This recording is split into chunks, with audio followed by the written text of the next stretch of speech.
Сейит Жетимешев эл арасында жаңы құмарчы чыгарманы окуган жана аудиолоштурган Адилет Чубаков.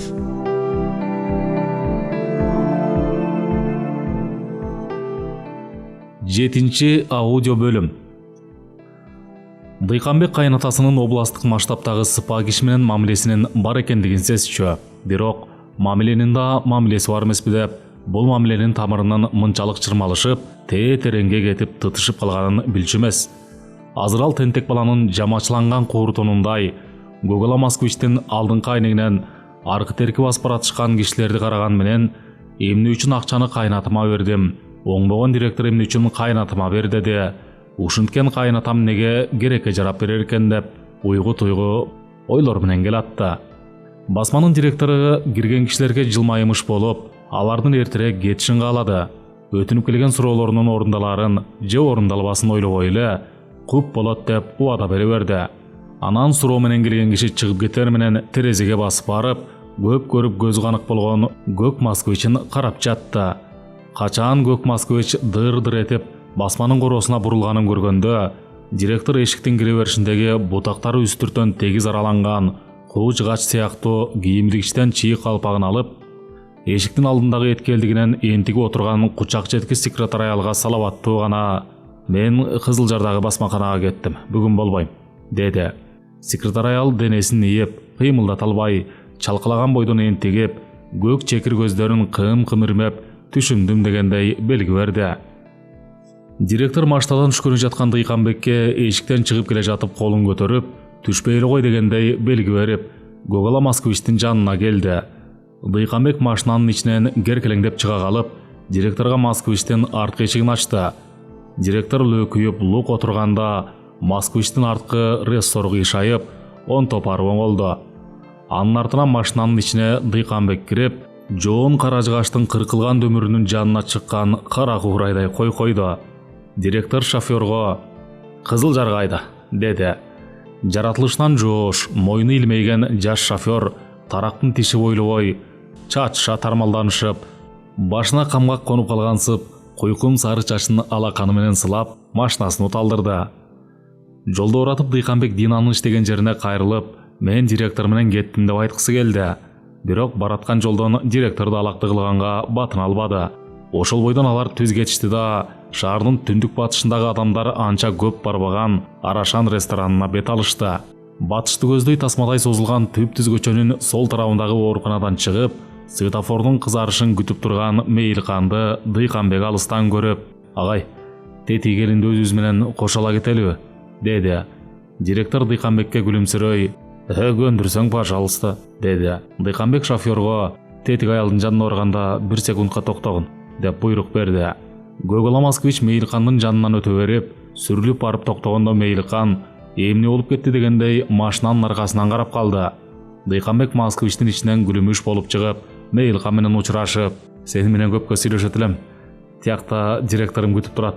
Жүрбөйсүң биз менен", деди. Күйөөсүнөн бир кызды болгондон кийин ажырашып, анын үстүнө бооруп сабыркап жүргөн Мейилкан Дыйканбектин машинада баратып атайын токтоп келгенине "Мен деле эч ким карагыс болуп керектен чыгып калган эмес экенмин" деп баа берди. Ичинен сыймыктанып, Дыйканбек менен кошо кеткиси келип турса дагы сыпатын сактап: "Сен мени жүр десе эле кете берчүдөй көрүп калган экенсиң го. Сүйлөшкүң келсе үйгө келбейсиңби?" деп адресин айтты. Музоо кезинде сөздүрүп коркуп калган Дыйканбек деле мунун каадасы калбайт деп ичинен сөгүп: "Макуланда" деп чукчуңдап тетире бурулду. Дыйканбек үтүрөйүп келип машинага отурганда директор: "Тигиниң эмне дейт?" деди. "Эмне десин, катындык кылып каадаланат да", деди Дыйканбек. Директор жолдо уратып Мейилкандын ким экендигин Дыйканбектен уккандан кийин көз айнегин колуна алып, бет арчысы менен арчып, анан кайра тагынып көзүн жүлжүйтө ойлонуп: "Ничек, ага сен каадаланат деп кабагыңды каршы салбай эле кой. Эрден чыккан жаш катын дароо өз туштугун таап тийип албаса, ар бир эркекке жолукканын олжо көрүп жүрүп көт ичинде болуп калат. Ишенбесең, бүгүн кечинде бир бөтөлкө шампан алып, жанагы каадаланган келинге барчы. Сен кетем десең да кетирбей аркандап алсын", деди. Дыйканбек бул сөзгө чейин да далай бойдогу аялдардын оштоңорун көргөн. Алтыкөл жабдыгыңдан башка нерсеңдин кереги жок деген сөздөрдү да уккан. Бирок ага эч убакта маани берген эмес. Азыр ойлонуп калды.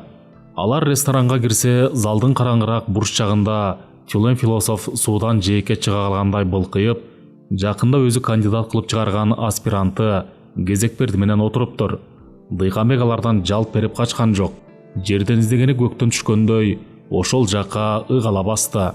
Борозго түшүп көнүп калган сары кашка өгүзчө директор Дыйканбектин аркасынан жалкы өңчөңдөдү.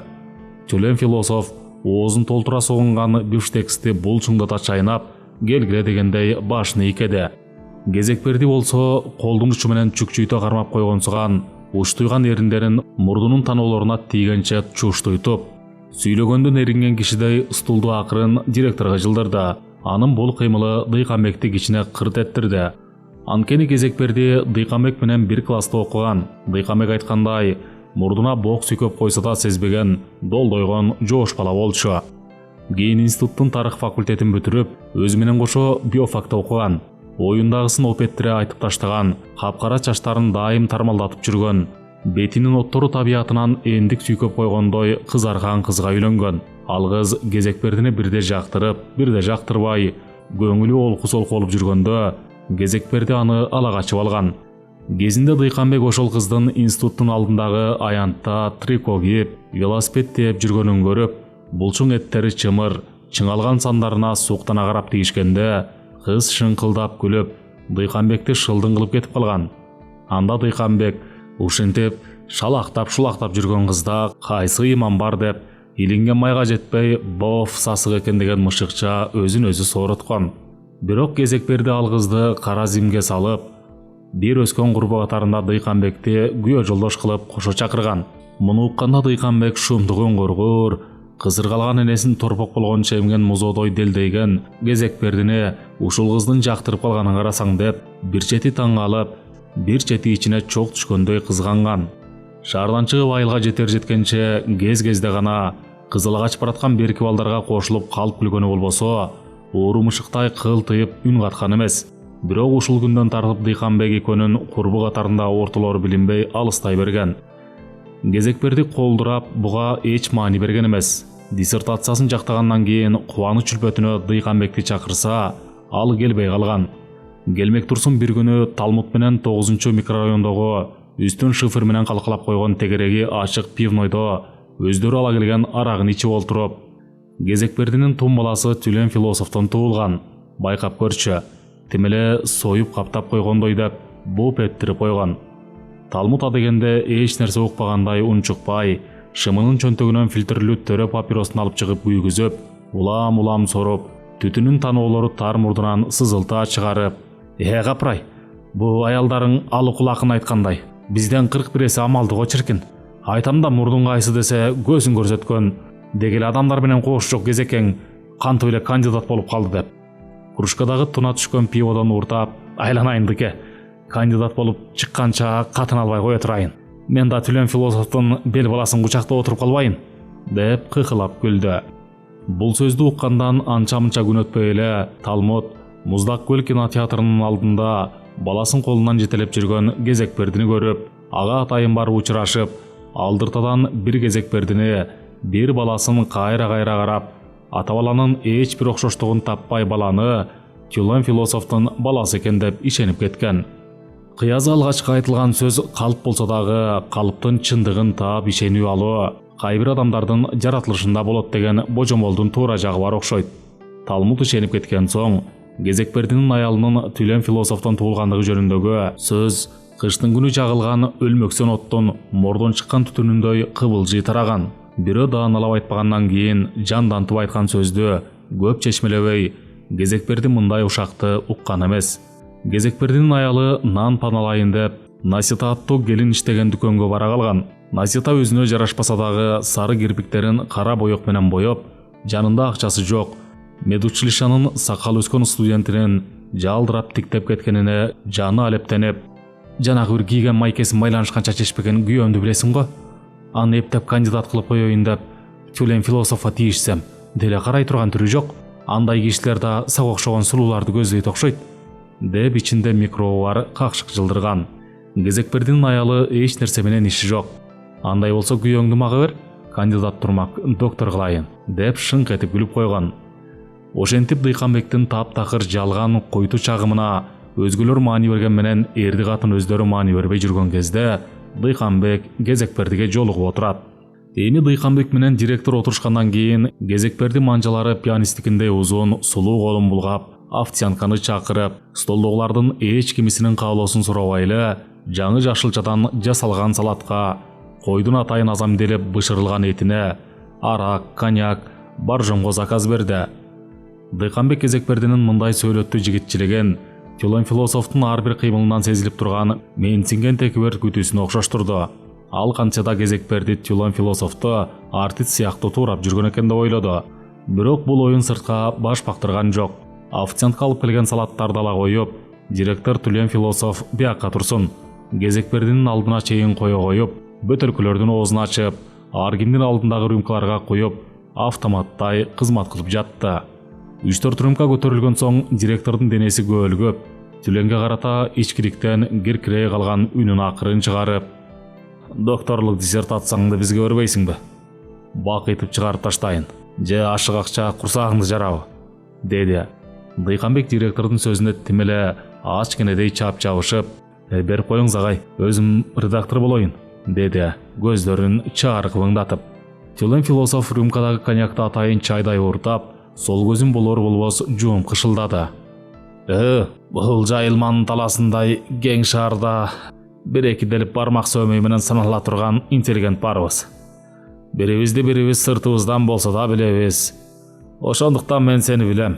Жанагы булгыган Бардыбайдын ырлар жыйнагына сын жазган сынчы сен болсоң керек. Тюлен философ чачын кырдырып койгон, соокудай башынын уюлун тырмачудай оң колу менен искелеп, Дыйканбекке диттеди. Дыйканбек кыргый көргөн чымчыктай бүжүрөп: "Мактоо керек болгондуктан эптеп мактап койдук да байкеси", деди философ. Дыйканбек Тюлен философтун эч сөз аралаштырбай, мурду менен мыңылдоосунан өзүн жактырып, же жактырбай калганын жакшы түшүнө албай, канча да Тюлен философко жаккысы келип, анча деле бөксөрүрөөк алдындагы рюмкасына коньяктан койду. Муну тымызыгын байкап отурган директор карагайдын бутагынан жонуна түшкөн карды далысынан жай копшоп, күйгөн айооңдонуп, Дыйканбекке оңурая карап, баятан бери пепельницанын кырында жатып, оту өчүп калган папиросын алганда, Дыйканбек шып-ширеңке чагып, директордун папиросунун учуна жакындатты. "Официантка келсе, акчасын төлөп кетсек болот эле", деп өзүнчө долдурап отурган Кезекберди Дыйканбектин кадыресе кичипейилдик сыяктангансыган кыймылына көңүл бурган жок. Акыркы рюмкалар көтөрүлгөн соң: "Сиздер эшикке таза абага чыга берсеңиздер болот. Мен официантка менен эсептешип келейин", деп ордунан турду. Директор мурдунун учу менен жаңсап, Дыйканбекке "Сен төлөсөңчү" дегендей жышаандады. Дыйканбек: "Кабатыр болбоңуз агай. Кезекберди экөөбүздүн дүнүйөбүз азырынча бөлүнө элек", деп эпилдеп күлүп койду. Бирок ичинде Кезекберди тууралуу: "Оолда дордойгон бечарам-ай, ушу сенин катыныңды оңбогон Тюлен философ соо койгон жокко" деп ойлоп, атайын чыгарган жалган ушагын ушул жерден да ырастагысы келди. Муну Кезекберди кайдан билсин? Акчасын төлөп чыгып: "Дыйканбек, тетиги келаткан таксиге колуңду көтөрчү", деди. Дыйканбек оңку баш атчудай оңкулдап барып, фарларын жаркыратып чыгыштан батышты көздөй зыпылдап келаткан таксиге кол көтөрдү. Таксист жакындап келгенде Дыйканбекти тааныды. Ал аны кече эле үйүнө жеткирген айылдаш жигит эле. Дыйканбек таксинин дөңгөлөктөрүнүн асфальтка сүрүлүп барып токтогонун көргөндөн кийин курсактары лык тоюп, жол боюнда каадалуу ыңгыранып турушкан даамдаштарына колун булгалады. Алар салмак менен бөлбөктөшүп, таксиге келип отурушканда, таксист арт жагында отурган Дыйканбекке кылчайып: "Качан көрсөм тойдон көрөм" дегендей: "Сени дайыма жыргализмдин үстүнөн көрчү болдум го", деди. "Сен деле менден кем жыргап жүргөн жоксуң го. Качан болсо жаныңда каштары карылгаштын канатындай кайкалаган кыздардын отурганын көрөм", деп Дыйканбек калпты шыпырылтты. Таксист эмне деп жооп берерин билбей: "Сөз тапкан кишиге айла жок да. Эми сенин айтарың ошо да", деп таксини ылдамдатты. Кезекберди таксисти желкесинен сынай карап, ичинен кылгылыктын баары мына ушундайлардан чыгат деп Дыйканбектин сөзүнө ишенип калды. Таксист Трикотаж көчөсү менен чыгышты көздөй жүрүп, көчөнүн сол тарабындагы 5 кабат үйдүн жанына токтоп, Түлөн философту, анан Базар көчөсү менен түштүктү көздөй жүрүп, директорду таштагандан кийин: "Кана, силерди кайда таштайын? Же таксиге түшкөн каштары карлыгаштын канатындай кыздар менен таанышасыңарбы?" деди. Дыйканбектин чындап бүйрөсү кызыды. Анткени былтыр эле областтык радио комитетте бир азга кабарчы болуп калганда, институтта өзүнөн 1 жыл кийин бүткөн Учарбек деген жигит менен жолугуп калган. Ошондо да дал ушинтип оюнчундан тамашалашып отурушуп, 3 микрорайондагы Учарбек алам деп жүргөн дүкөнчү келиндикине барышкан. Арак винону аралаштыра ичишкен соң Учарбек башка тааныш келинди чакырып келгени кетет. Ал кетер менен Учарбектин сүйгөнү менен Дыйканбек жарыкты өчүрүп жиберишип, керебетке жатып калышат. Учарбек тааныш келинди ээрчитип келет. Төртөө тең баштары менен башмалдырга атышканча мас болушат. Эртеси Дыйканбек элдиреп-селдиреп, Учарбек таап келген келиндин койнунан араң турат. Дыйканбек ушуларды эстеди. Анан бирде Дыйканбекти кызганса, бирде өзүнүн кемшиге ээктигине ичи туталанып, таң аткыча жакшы уктабай чыккан Дина Дыйканбек эшиктен баш багары менен буркан-шаркан түшүп ыйлап, ушундан көрө өлгөнүм жакшы деп кухняга бычакка жүгүргөнүн, Учарбек экөөбүз талаада отуруп ичип, ошо бойдон жатып калыптырбыз кечир деп, Динаны бооруна кысып бээ кучактап изилгенде, Динанын женеси жибип, ниетинде Дыйканбекке ишенип, анын мойнуна 2 колун арта салып, боюн таштап жибергенин, түнү менен жанчылган Дыйканбектин эркектик илебеси ээрип-серип айласы кеткенин көз алдына келтирди. Кийин Учарбек алам деп жүргөн келинди эмес, баягы өзү чакырып келген Дыйканбек менен таң аткыча жаткан бийкешти аялды калгандыгын көрүп таң калган. Азырда Кезекбердини үйүнө жеткирип койгон соң, таксист менен бирге отуруп, ылайыктуу катын-патын издегиси келди. Кезекберди кокус сел жүрсө суу ташкындап кетпесин деп, 2 жээгин бийиктеп бетондоп койгон. Илгеркиче айтканда сайдын, азыркыча айтканда каналдын жээгиндеги 3 кабат үйдө турчу. Таксист ушул үйдүн жанына келип токтогондо Кезекберди таксиден чыгып: "Саат 11ге чейин дагы далай убакыт бар. Үйгө кирип чай ичип кетпейсиңерби?" деди. Дыйканбек Кезекбердинин аялы тууралуу элге таратып жиберген кылапатынан айбыгып, анын үйүнө кире албады. "Кирбесеңер болуптур" деп, куду 2 урту көбүктөнгөнчө энесин кактай эм, курсагы дампайганда кулактарын далдайтып, дүйнө капар басып кеткен кызыремди торпокчо Кезекберди чоң кара портфелин чалкалай көтөрүп подъездге кирип кетти. Дыйканбек эми өзүбүз калдык го дегендей, экиинин уркуйтуп же күлүмсүрөгөнү, же сүйүнгөнү, же алдап арбап жатканы билинбей, көздөрүн жижиң болгон гербээнин куйругунун алдындагы мүчөсүндөй жыбың-жыбың эттирип жоош таксистке: "Кана чыныңды айтчы, кайрымакка катын-патын илинеби?" деди. Машинеге отуруп жүрсөң, буйрса болот да. Буйрбаса кайдан табам?" деди таксист. Бирөөдөн алган карызын кечиктирип берип, кечирим сурап жаткандай иймине жылмайып: "Эмесе жүрүп кеттик.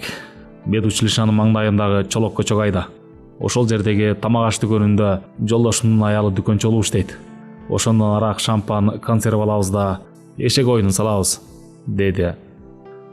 Дыйканбек таксиден чогалып дүкөндүн эл кирчү эшигин тартса бек экен. Анан аркы эшигинен кирсе, дүкөнчү Насита менен Дина шоколад шимип, шампан ичип отурушуптур.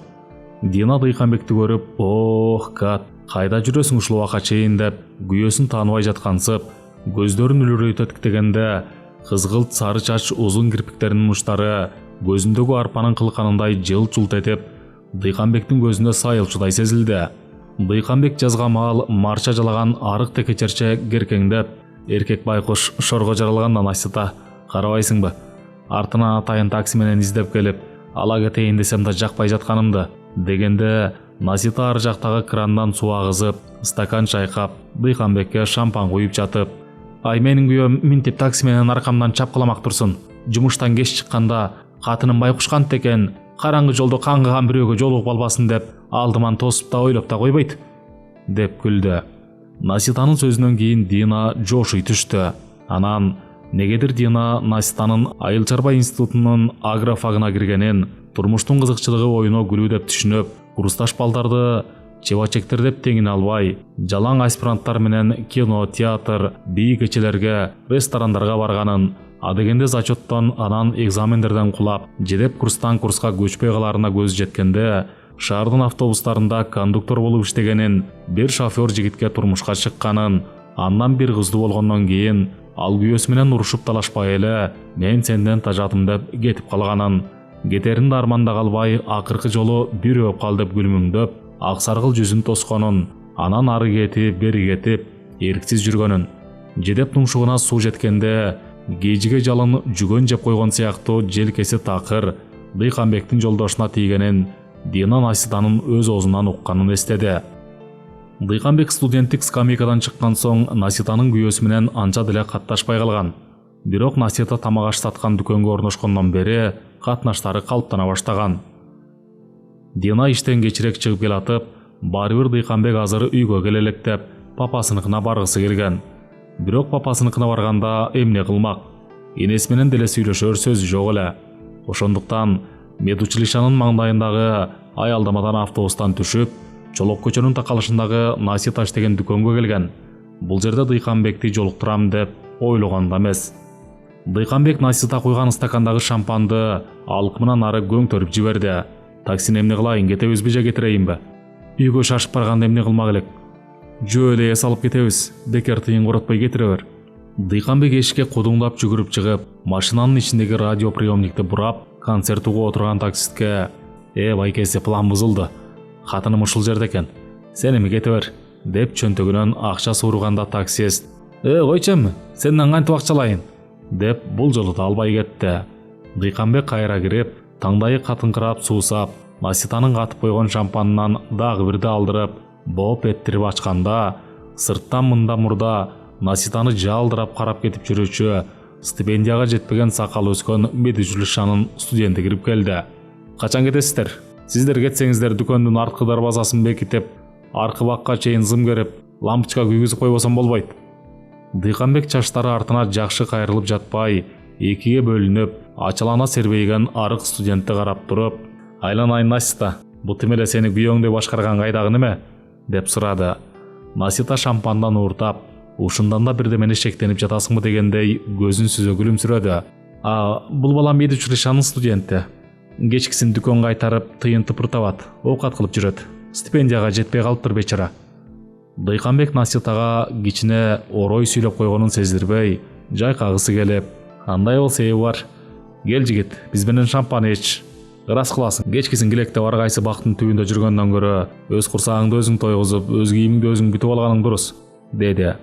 Студент мындай акылды биринчи угуп жаткандай анткорлонуп: "Туура айтасыз, аке", деп шампан ичпей тек гана эрдин тийгизди.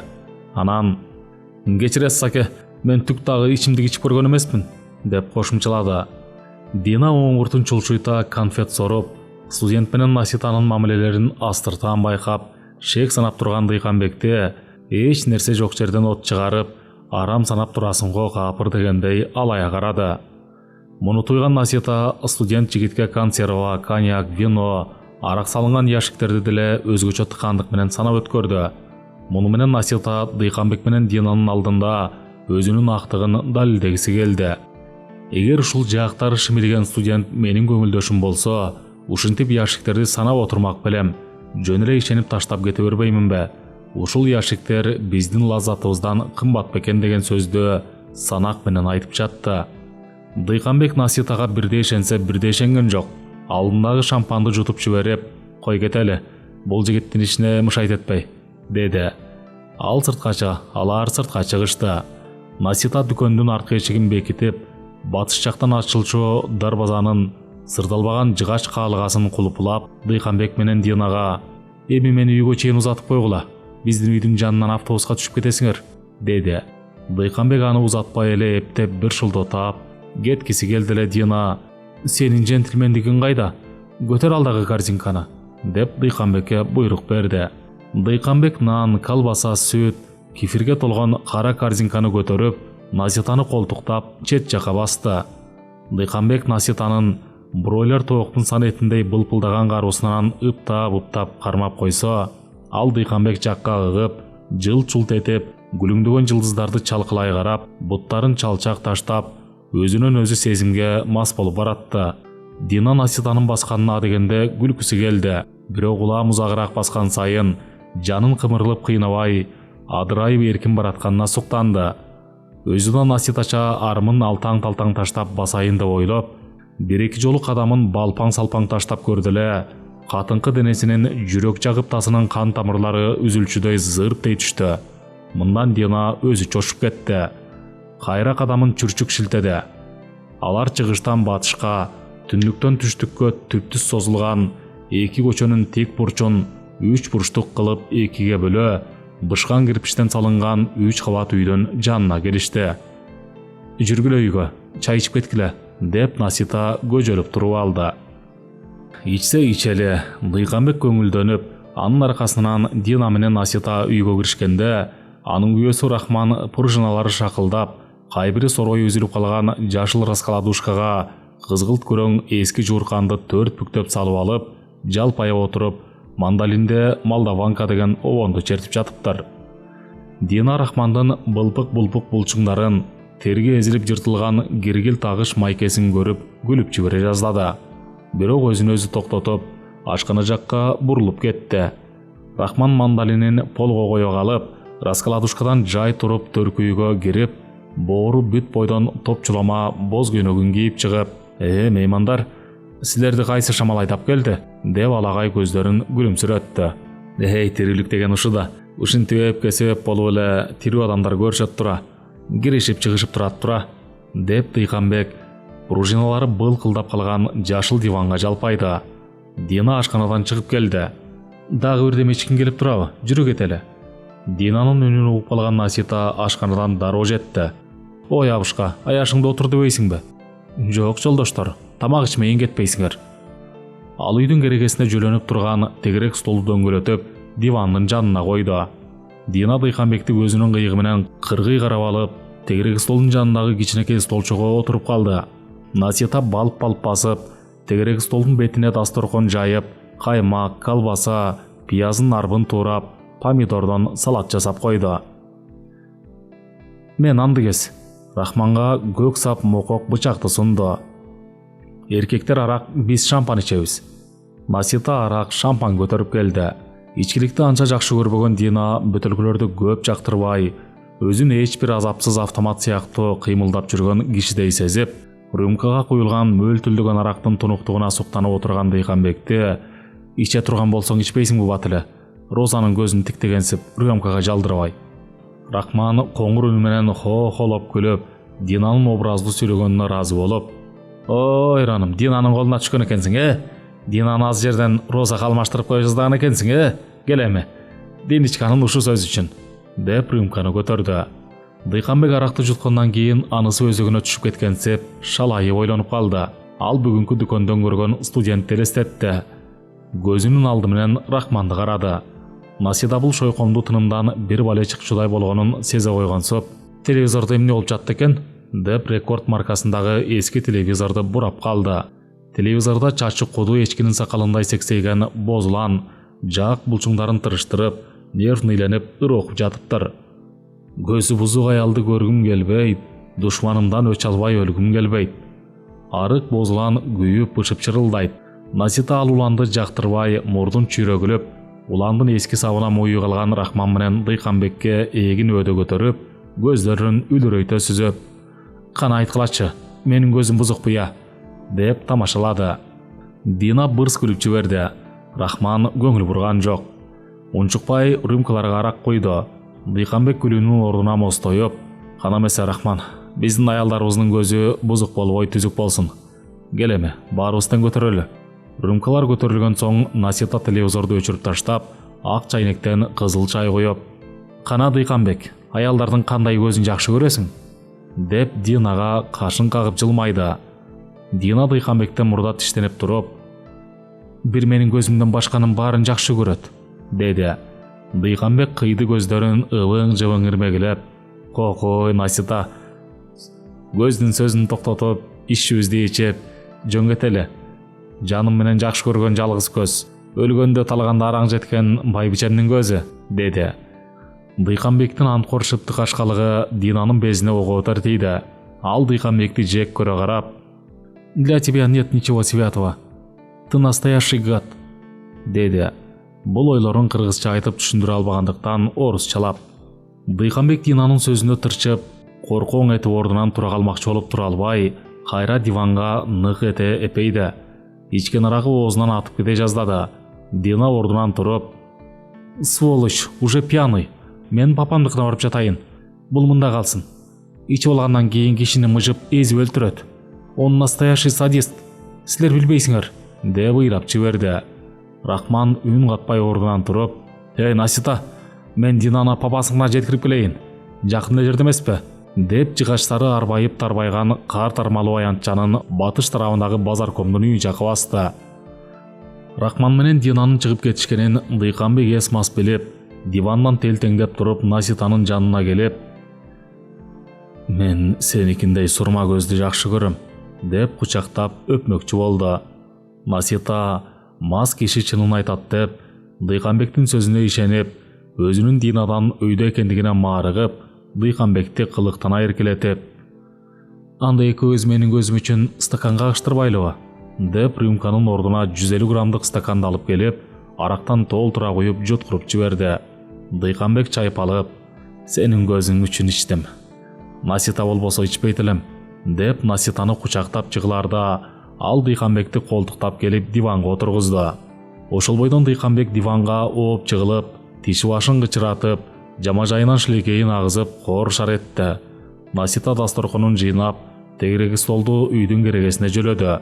Бети колун жууп келип, столдун үстүндөгү аркасында жөлөңгүчү бар кичинекей күзгүнү ары жылдырып, бери жылдырып, бет май сыйпанып, каштарын ары ойдолотуп, бери ойдолотуп, өзүнө жарашпаган кыймылдарды жасап жатканда сырттан Рахман кирди. Насита өзүн өзү күзгүдөн өтө кызыгып карады. Рахман Наситанын бул карашынан негедир бир жагымсыз нерсени сезип: «Эмне алакандай күзгүнүң маңдайында маймыл болуп жатасың?» деди. «Мага бир жигит сизге деген ашыклык отум тутанып, өлмөк болдум деп записка жазыптыр. Ошонун жүрөгүнө ого өтер чок салып коеюн деп жатам». Ал жалжагайраак оозун бүйрүп, кыялкечтене күлмөңдөдү. Рахман унчукпай, Дыйканбектин бут кийимин чечип, калган кийимин чечпей, башына жаздык коюп, диванга түздөп жаткырып, үстүнө бозомдук адыял жапты да, эшикке чыгып, эки колун аркасына алып, эки жээгине жыш алма тигилген төп-төз, даңгыл таза алия менен ары бери басып турду. Наситанын жанагы кылыктуу сөзүнө бир маани берип, бир маани берген жок. Бирок бир эркек, бир кыз небересин ээрчитип, айылдагы агасыныкына кеткен энесин эстеди. Сатып берген оюнчугун ал 2 саатта ичегардын чубап, устукандап жиберчү. Ал түгөл иштеп жаткан телевизорду карап туруп, телевизордун ичиндеги кишисин көрөм деп, телевизорду түртүп кулатып, аз жерден телевизордун астында калып, токкорунуп, майып болуп кала жаздаган, алтыга жаңы баскан уулун ойлоду. Бадырайган капкара көздөрүнөн адамдар таксал элек табияттын дал өзүндөй сүйкүм дили көрүнүп, капкара чачтары сеңселеп, маңдайынан ылдый төгүлүп, болбураган 3 жашар кызын элестетти. Рахман менен коңшу турган Стал Рахмандын ушул кызын Маугли деп эркелетип, маңдайынан сылап: «Рахман сенин көзүңдү чыгып-чыргасын коротпой туруп сенден алып, кызыңа салып койсо керек» деп тамашалачу. Мауглини чын дилинен жакшы көрүүчү. Стал бул тамашасы менен Рахманды сыйлагандыгын билдирип жаткандыгын өзү сезчү эмес. Ичи кылып Рахман менен Сталдын ортосунда билинбеген бир урматташуу бар эле. Ушундан уламбы Рахман Стал жата элек болсо, аны сыртка ээрчитип чыгып сүйлөшкүсү келди. Бирок жакында эле жаңы ишке которулуп, баш аягын жыйнай электе убактысын албайынчы деп, Сталдыкына кирген жок. Үйүнө кирди. Кирсе Насита жайлуу деп төшөктү төркүйдүн полуна салып жатып алып, Анна Каренинанын алгачкы барагын барактап жатыптыр. Рахман чечинип, жарыкты өчүрүп жаткандан кийин Насита Рахманды кучактап, өпкүлөп тийишти.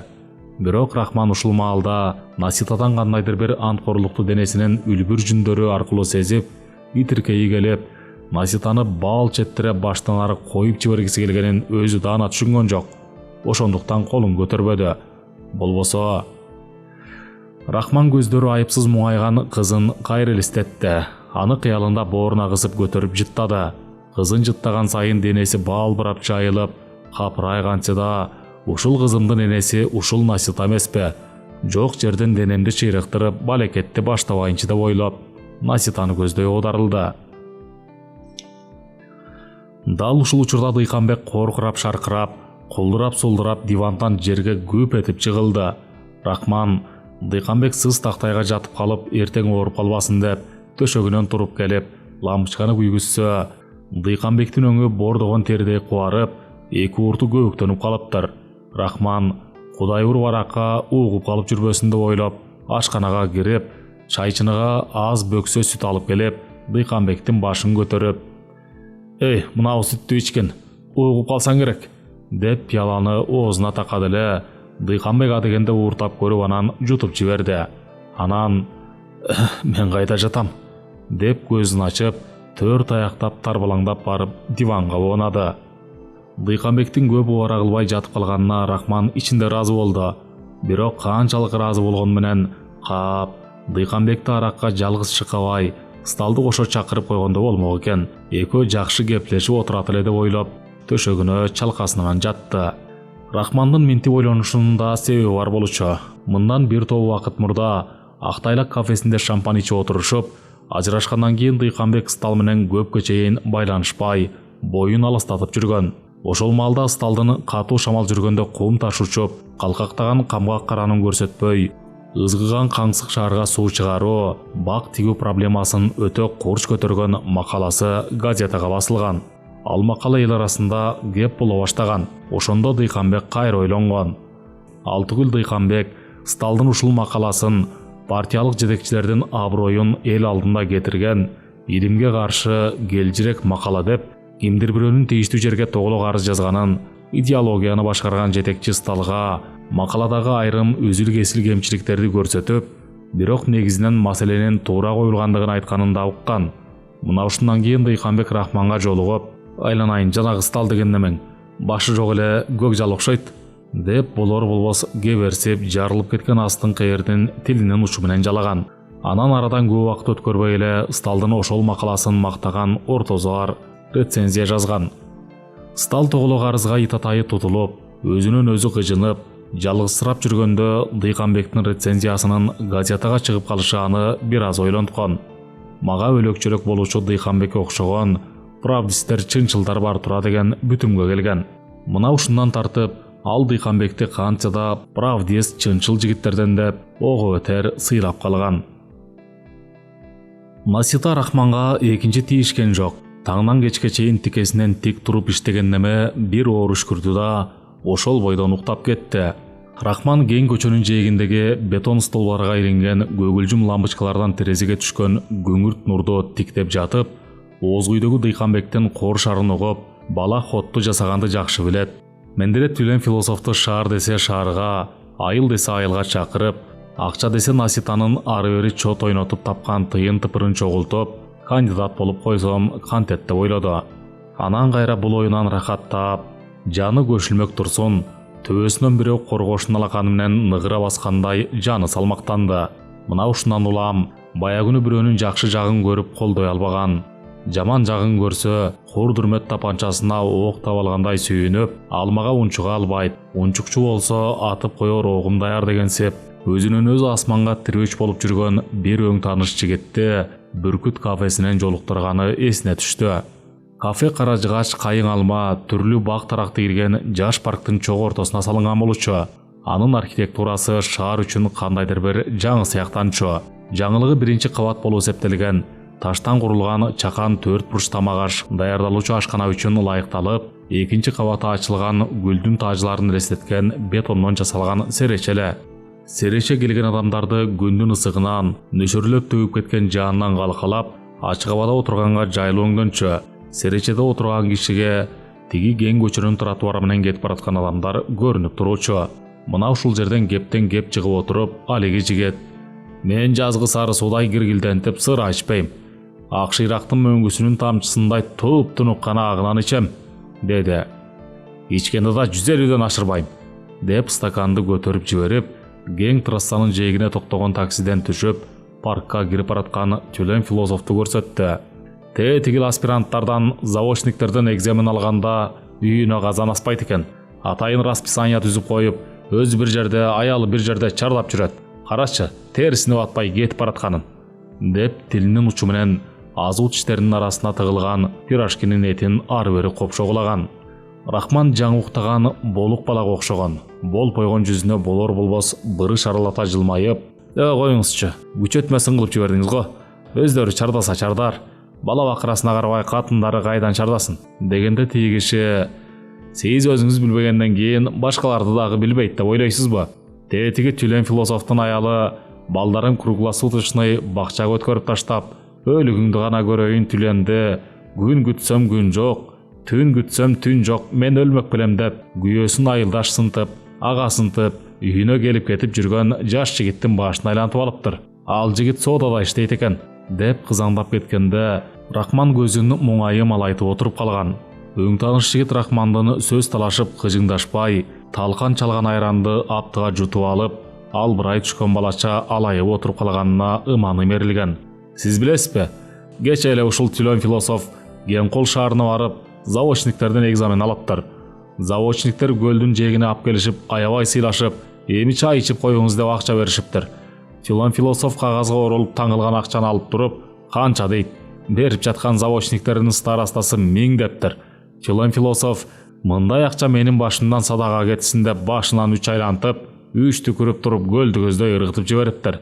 Толкун шарпылдап ары бери чайкай баштаган акчаны староста кийимчен жүгүрүп барып баса калып: кечириңиз агай, жаңылдык жаздык деп, заводчниктерден кайра акча чогултуп купулун толтурушуптур. Анан ушинтип жүргөн киши кантип оңсун, иничек. Бул жөн эле бир жагы. Айтып отурса, түлөндүн жоруктары өзүнчө эле бир дастан. Болду эми, мен айтпайын, сен укпа деп өң тааныш киши кебинин аягына чекит койгон. Рахман башы маңдай жагынан кашкыланып, артка кайрылган узун чачтары төө жактан экиге бөлүнүп, калкандай кулактарынын учтарына тыйып турган лакыйган өң тааныш кишини элестетип, капырай, ошол киши билгенди Дыйканбек билбейби деп үргүлөй баштады. Дыйканбек эртең менен көзүн ачса, үстүндөгү жууркан жерге шыпырылып, кичине чыйрык кансып, башы зыңылдап калыптыр. Ал акырын ордунан туруп, жүз чайчуу жери, ажатканасы бирге жайгашкан бөлмөчөгө кирип жуунуп, анан ашканага баш багып, күрөң мискейдеги жакшы ачбай тунуп турган максымдан боору ийме-чийме ак фарфор кружкага куюп чутуп, анысы көп сиңе бербей, курсагы чулкулдап көңүлү айнып, чекесин колу менен ушалап, тумбучкалуу столго чыканакта отуруп калды. Анан ажатканага кирип окшуп чыгып, Рахман жаткан үйгө көз кыйгын салса, Наситай эчак туруп ишине кетип, Рахман чалкасынан коңурук тартып жатыптыр. Дыйканбек эшиктин айнегин тырс-тырс чертти. Рахман чочуп ойгонуп: ай атаңды көр, үйдө меймандын баарын унутуп уктап калган турбаймынбы деп көздөрүн чолок ушалап ыргып турду. Башкандай? Кандай болсун, сени качан туруп зыңкыйган башты былкылдатат деп эшигиңдин алдында баятан бери кайырчыдай жалдырап турам. Дыйканбек күлүмүш этти. Рахман капталы айрык майкесин музоонун кулагындай делбектетип, бетин жуубайып, колун ымдап чыга калды. Эй, Дыйканбек, кел мында. Столдун тумбучкасынан столичныйды алып чыгып, стаканга куюп, алакандай тарелкага сөөмөйдөй чоршойгон сосисканы салды.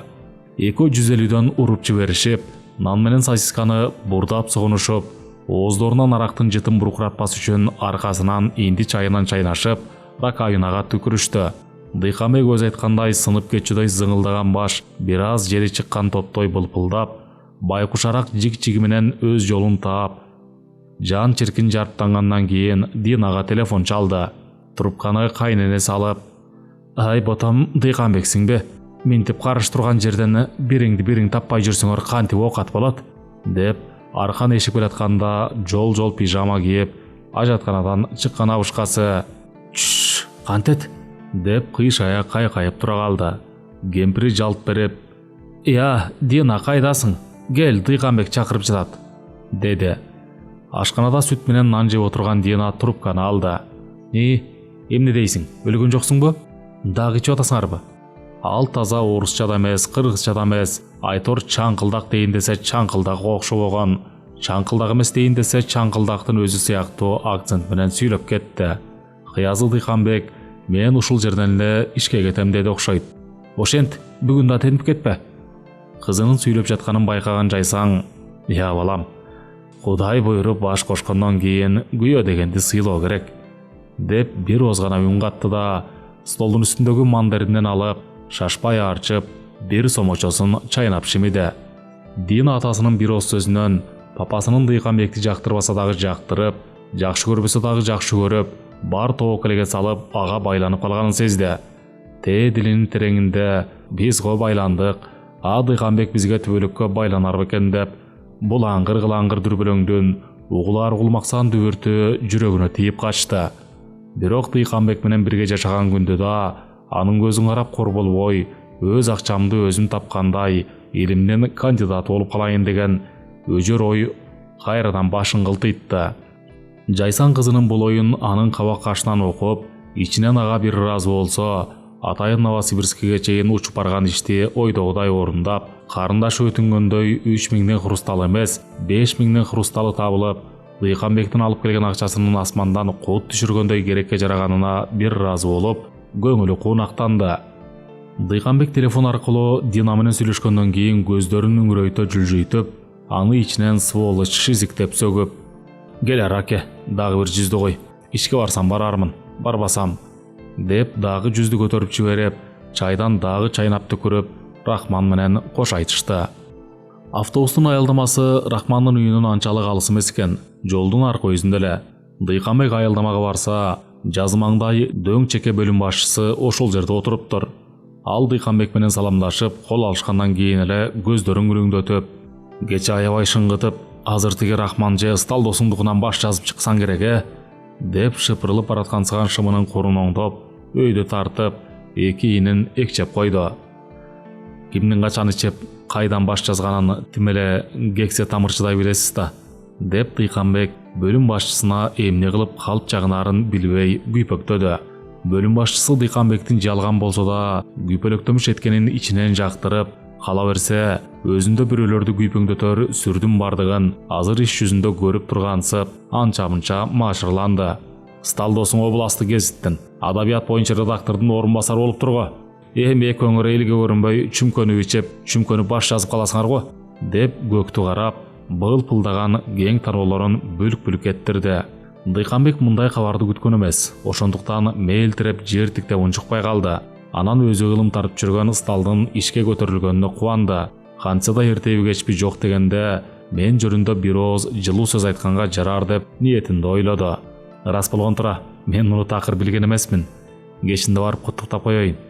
Стал ишке кантип көтөрүлгөнүн өзү да билбей калды. Эртең менен туруп, жара кесилип сууга кайнатылган картошканы шашпай арчып, чыланган тузга малып жеп отурса, Стал менен бирге иштеген большевик деген шыпылдаган шыңга жигит кирип келди. «Ой, сени баятан бери издеп таппай жүрөт. Бол бачым, эшикте Волга күтүп турат. Болгондо да редактордун Волгасы». Ал картошканын кабыгын арчыбай, кесилген жагын оозуна салып, шаша-уша үңүп жеди.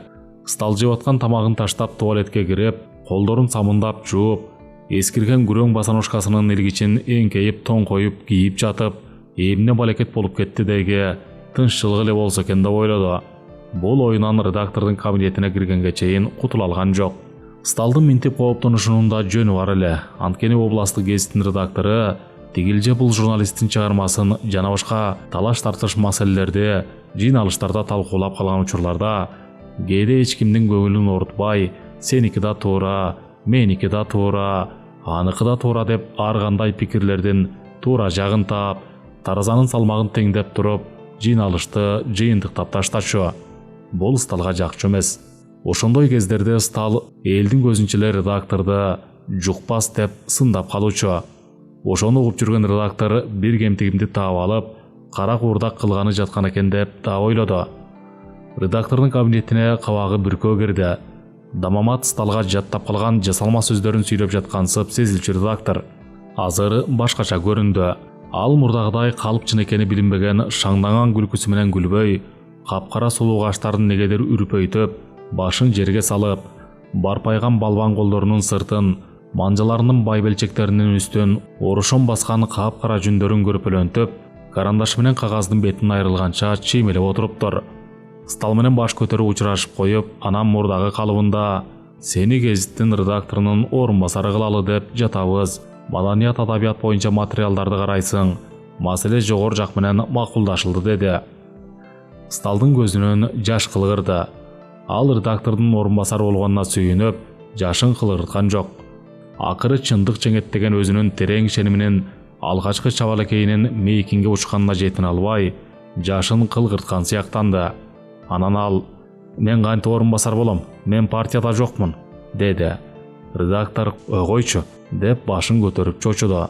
Сталдан партияда жокмун деген сөздү дагы уккандан кийин шаабай сууп ойлонуп туруп: "Эчтеке эмес, сен душаңда ичак партиясың", деди.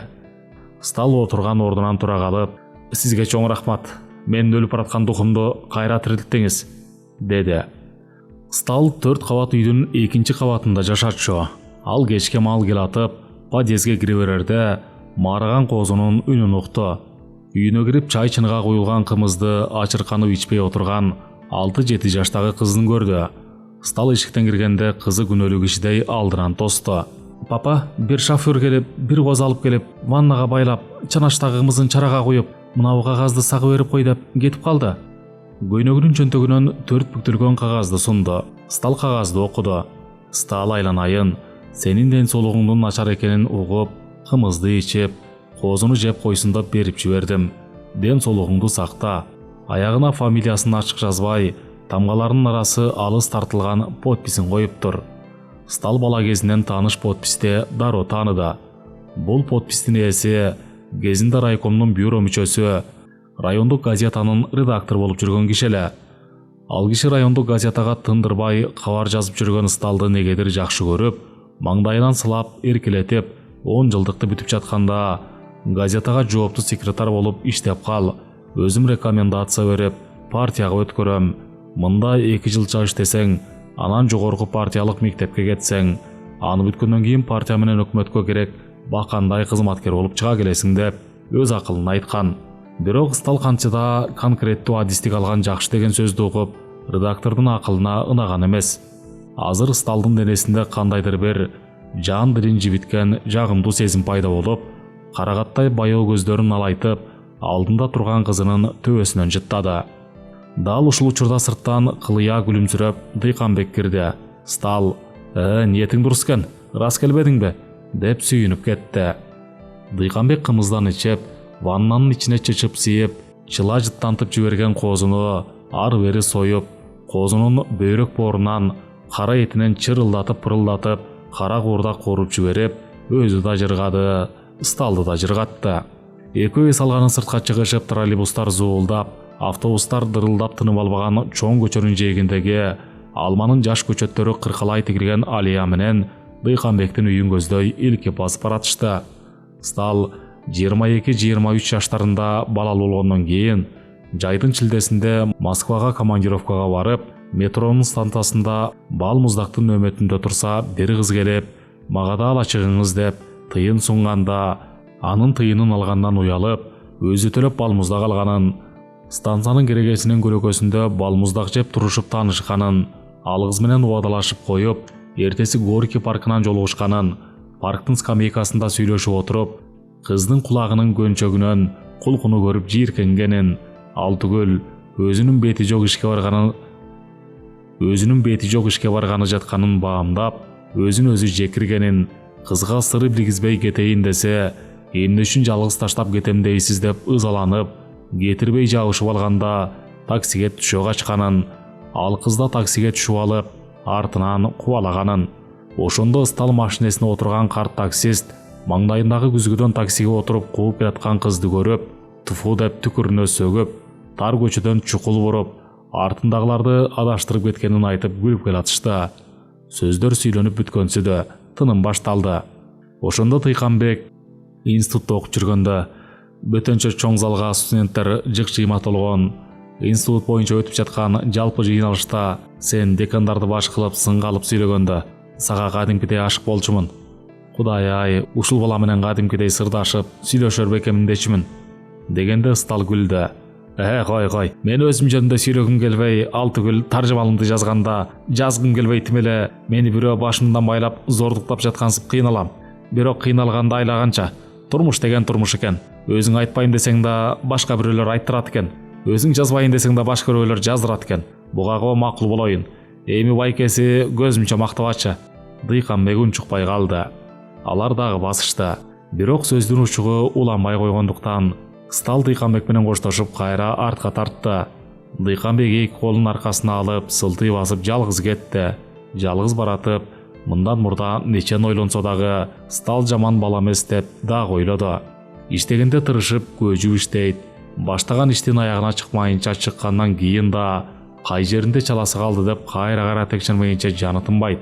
Туура ишти жактаган кишиге жанын таштап жиберет. Мындан кийин мен да ушинтишим керек деген ой өзүнөн өзү серпилди. Ал дагы эмнелерди ойлонот эле, ким билет.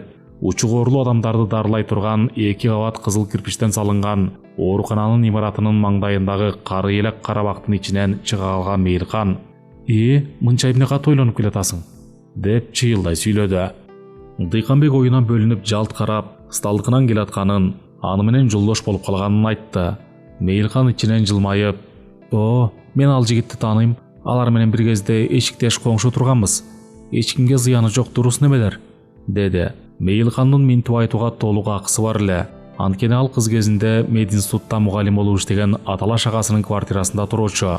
Агасы бойдок болгондуктан анын тамак ашын жасап, киргогун жууп каралашчу. Дал ошол квартирага тушма-туш 8 чарчы метр уядай бөлмөдө Стал аялы менен жашачу. Бул бөлмөнүн кире беришиндеги сол жаккы бурчун килейген кирпич мешелечү. Кыштын кыраан чилдесинде талкаланган таштай, жылтылдай шагыраган көмүр жагылганда, мештин үстүндөгү темир плита кызарып, чөгүн казандагы суу шарактап кайнап, үйдүн ичи ысык буудан мончо болуп кетчү. Дал ушул маалда бөлмө сөрөйдүн эшиги ачылып, киши кирип чыкканда сырттан муздак аба ар кырай каптап, тердеп турганы чеке какшай түшчү. Бул физикалык кубулуштун азабын баарынан мурда Сталдын 2 жашар кызы тартчу. Чүрпөнүн ысып турган өпкөсүнө муздак аба чап-чабышып, баланын мурдунан суусун агызып, экиини менен дем алдырып таштачу.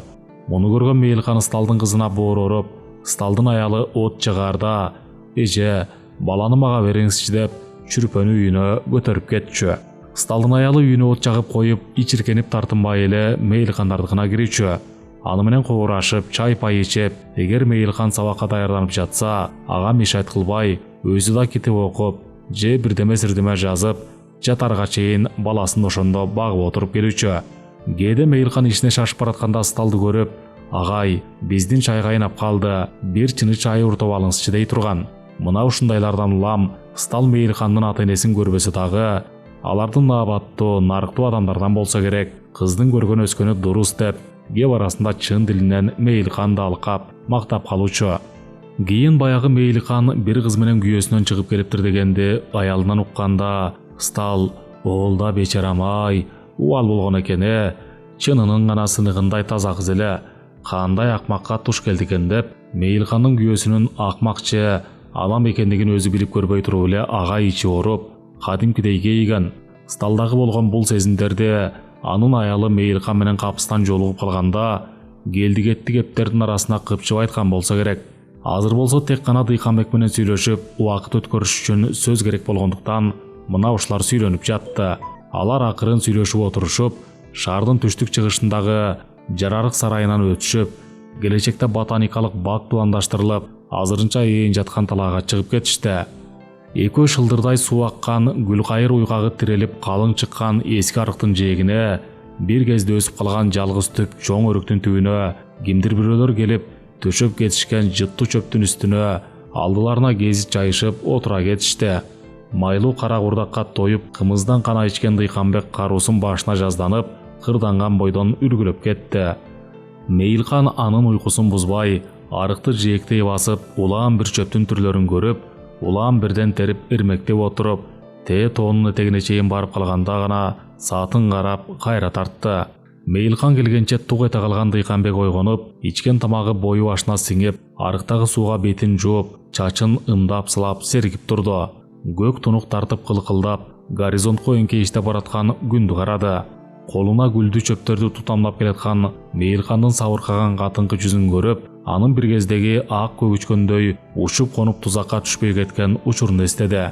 Ошондогу өксүп калган кемтигинин ордун толтурчудай дене башы чымырап элбеленди. Мейилкан жакындап келип, Дыйканбектин көз карашынан «Сен кайда качмак элең, сен меникисиң да» дегендей жышаанды сезип, күйөөсү менен ажырашкандан кийин эркек аттууну канчалык жек көрүп калса дагы, Азыр ал эркектердин катарына Дыйканбекти кошпой, негедир жагымдуу чышкансыган эмчегинин үрпүн Дыйканбектин көкүрөгүнө сүйкөгүсү келип, муңайым ийилип, колундагы гүл дестесин сунду. Дыйканбек гүл дестени алып ыргытып жиберип, Мейилканды сыга кучактап, жүзүнөн аймалады. Мейилкан бир гана ооз «Кечир мени» деп көзүн жумуп, Дыйканбектин бетинен өпкүлөдү. 15 мүнөттөн кийин дүүлүккөн денелер муздап, Дыйканбек Мейилканды көргүсү келбей, эки тизесин чатырланта уркуйтуп, анда-мында буттун кетмендеринин ортосуна чыйт-чыйт түкүрүп коюп үңкүйүп отурду. Муну Мейилкан билип турса да, Дыйканбектен дагы бир жолу ысык делебени үмүттөнүп, мойнунан кучактап, чачынан сылап, «Кудай-ай, боюма бүтүп калса экен, сенден белек кылып төрүп алайын. Менден аянбачы», деп жароокерленди. Ачыгындыгында Мейилкандын жароокерленүүсү төрө эмес, тек гана демиткен кабылысын кандыргысы келген анткорлонусу эле. Дыйканбек чочуп кетти. Балекетке кабылган экенмин, бул итиң менден төрөгөн жүрбөйбү? Жок жерден өзүмө айыгыштырып албайын. Же мен үйлөнө элек деп ушинтип жолуксак бир жөн эле. Эми мен жаман жакшы болсо дагы үй бүлөнүн торундамын да. Жазмыштын жолу ушундай тура. Ал ыйламсырамыш болуп Мейилканды алдына алып отуруп, жүзүнөн сүйүп эркелетти. Мейилкан жазмыштын жолун күнөөлөп, Дыйканбектин бул сөзүнө чын эле ишенди. Муну илгиртпей сезген Дыйканбек аялдарды «Жалгыз жаным сенсиң, жалгыз сүйүм сенде калды. Башым бош болсо үйлөнүп албайт белем. Адамзаттан калган жол жобо ушундай тура. Кант элеми» деп элжиреп эзилип гана алыстап кетүүгө болот. Антпесе дини карарган аял бир караан түндү салат деген аксиомасын ичинен дагы кайталады. Экөө теребел күңүрттөнүп, көз элес булас байланып калган учурда орундарынан турушту. Дыйканбек Мейилканды колтуктап үйүнө жеткирип келатып, Рахманды, Наситаны эстеди. Анан Насита иштеген дүкөнгө бара калып, дүкөн кайтарган медучилищанын студенти менен Наситанын мамилесинен алардын соо эместигин чекшигендигин айтты. Аны атайын ийне жибине чейин эрмектеди. Качан гана нефть мунараларына окшогон радио антенналары жайгашкан аянттын катарындагы 4 кабаттуу кызыл кирпич тамдын жанына киргенде сөзүнүн аягына чекит койду. Мейилкан ушул тамда жашоочу. Ал Дыйканбек менен кол кармашып коштошуп жатып, «Үйгө кир дейин десем, үйдө сиңдим бар. Караңгыда сени менен жетелешип кирсем уят. Колуң бошогондо келип тур», деди. Сен дегенде эки көзүм төрттө, бирок Дыйканбек тааныган бирөөлөрдүн көзүнө чалдыгып калбайын дегенсип, Мейилкандын саксынып каршылык көрсөтүп, төшүнөн түрткөнүнө карабай, аны кучактап, өбөп алып, артына кайрылды. Дыйканбектин буттары араң эле кадамдалды. Анын үйүнө баргысы келген жок. Кайра Мейилкандыкына келгиси келди. Бирок шайтан сайып бозуп калып, «Мени ал десе кантем, азыр аны алганда мага не пайда?» Агасы болсо областтык масштабта иштеген СПА киши менен тарыныша кетип, ден соолугуна байланыштуу деген шылтоо менен иштен ыргыды. Мен эмес, өз алапайын таппай талалап жүрөт. Аталаш агасы болсо эсеп чыгаргандан башка эч нерсени билбеген макулук деп ойлоду. Дыйканбектин кадамы жай ташталганы менен көңүлү делбир болуп баратты. Бир кезде караанын көргөнгө зар болгон Мейилканды бүгүн капа кылдым деп ойлоду ниетинде. Жанынын тереңинде өзүнөн өзгө адамдардан башкача амал көйлүгүнө, керек болсо кара ташты каратып туруп тешип, капастан жол таап кетерлигине маашырланды. Ошентип отуруп үйүнө келсе, дого өңдөн түйүп койгон зымдарга жөргөлөй жабыша өскөн чырмок чөптүн астында Дина кемши етиштенип Дыйканбекти күтүп отурган экен. «Деги сенин үйүңө убагында келер күнүң болобу?» деди Дина ызалана ыйламсырап. «Мен ысталдыкында болдум», деп күңк этти Дыйканбек. Дина бир аз жошуй түштү. Алар 4-кабаттагы үйүнө кирди. Дыйканбек кнопканы басканда 3 айрык люстра жарк этти. Дина Дыйканбектин жерге көйкөлөп, топурак болгон шыбынын 2 тизесин дароо көрдү. Шаардын түндүк тарабындагы Жайык каналдын ар жагындагы калың тал теректин арасындагы көк шиберлөө саздакты элестетти. Ошол жерде таламандын так түшүндө токон эрдинен сору ийгенде токондун боз-бостон шымынын 2 тизесинин жапжашыл болуп калганын эстеди. Жаны күйүп, кыргызча боолугуп сүйлөй албай орусчалап «Все вы подлецы!» деп Дыйканбекти жактан ары тартып жиберди. Үн чыгарбай көзүнүн жашын мончоктотуп, эшикке жүгүрүп чыкты. Атасыныкын көздөй бет алды. Дыйканбектин көзүнөн от чагылып, ай буйга келбей, эшикке чыга качкан аялынын артынан жетпей калды. Айласы кетип туруп, өзү жашаган үйгө тушма-туш чоң жолдун батыш тарабындагы чоң панелдүү тамдын 4-чү этажында туруучу сатиралык ыр, тамсил жаза коюп жүргөн, мурдун көтөрүп кайкалап баскан кара жигиттикине кирди. Андан карызга акча сурап алып дүкөнгө барып, 2 бөтөлкө шампан алды. 3-чү микрорайондун бүтүштүк батышындагы бир кезде колхоз болуп туруп, кийин шаарга кошулган айылдан квартира таап, көчүп кеткен Талмуттукун көздөй жөнөдү. Жылды оратып, эртеби кечпи Дина менен отум деги күйүшпөйт. Ошондуктан эсим барда этегимди жаап, бүт денеси сулпет сыяктанып былкылдаган сокубаш түлен философту колдон чыгарбай, эптеп бир кандидат болуп алсам, ханга да салам бербейм. Динанын төркүн төсү эл көзүнө таанытат эле деп, кайра ай караган текедей качанкыга чейин чакшайып жүрмөк элем деп ойлоду ниетинде. Анан Талмуттун үйүнө жакын калганда, бойдок неме бир жака житип кетпей үйүндө болсо экен дегендей, терезесин караса жарык жылтырайт. Дыйканбек киргенде Талмут керебетке чалкасынан түшүп, байыркы гректердин искусствосунун сөздүгүн көнүмүш боюнча барактап жатыптыр. Ал Дыйканбекти көрүп, китебин ыргытып жиберип, келдика кел" деп быйпык мурдунан жел чыкпай, моонуп жаткансып кышылдап, көздөрүнүн кычыктарын бырыштантып күлүңдөдү. Талмут күлгөндө көзүнүн кычыктарынан башка жери көп бырышчу эмес. Жүзү куду күрөң темгел майда тактар бар бөдүнөнүн жумурткасы өңдөнүп, майланышып, тырсыйып туручу. Дыйканбек шампандарын столдун үстүнө коюп, "Жаралган жалгыз досум сен болсоң, сага келбегенде кимге келем?" деди. Талмут газ плитасын жагып, чай коюп, жумуртка кууруп жиберди. Экөө 4 кырдуу стакандарга толтура коюшуп, шампандан жотушту. Дыйканбек Талмутка Мейилхан менен болгон окуяны Динадан жаакка жегенин айткан жок. Тек гана сталдыкында болгонун куурдак жеп, кымыз ичкенин кеп кылды. Ушундан тартып сөз стал жөнүндө акты. Талмут шашпай көзүн жумуп ачып, "Стал тууралуу менин пикиримдин абдан положительный экенин сен жакшы билесиң. Ал түгүл ал жигит обул радио теледе майда барат иштерде жүрүп жанчылды. Болбосо Эчак экөөбүздүн башыбызды мыкчаган кызматтардын биринде иштей турган балдардан эле. Мейлеми. Арзандын тузу татыбайт дейт. Ар кандай айрым адамдардан каккы соккусунда жүрүп, эми эч ким сүйөп таябай эле, эч кимге жагынып табынбай эле областтык масштабтагы бакыйган ишке көтөрүлүп отурат" деди. Дыйканбек шампандан уртап тамшанды. Алга ошентип көтөрүлдү. Экөөбүздүн багыбызды Кудайга чанашат. Талмут көмөч казандагы жумуртканы вилка менен Дыйканбектин алдына жылдырды. Мен кочоңойбойм. Сен эле бир бакыйган эшек жыгачты минип калып, кулагымдын учунан тартып өйдөрөтпөсөң. Мен сиз деле өйдөлөп баратасың. Аспирантураны бүтүш, кандидат болуш оңой бекен. Мен дагы кандидат болуп коюшум керек. Көп сөз бок сөз дейт. Андан көрө жетекчиңе айтып, мага кандидаттык минимумдардын баасын койдуруп бер. Ушул жерден Дыйканбек Дина эсине чогалып үтрөңдөдү. Талмут Дыйканбектин үтрөңдөшүн башкача түшүндү. "Ойдуке ай, ал минимумдардын эмнесине нервиңди ортасың?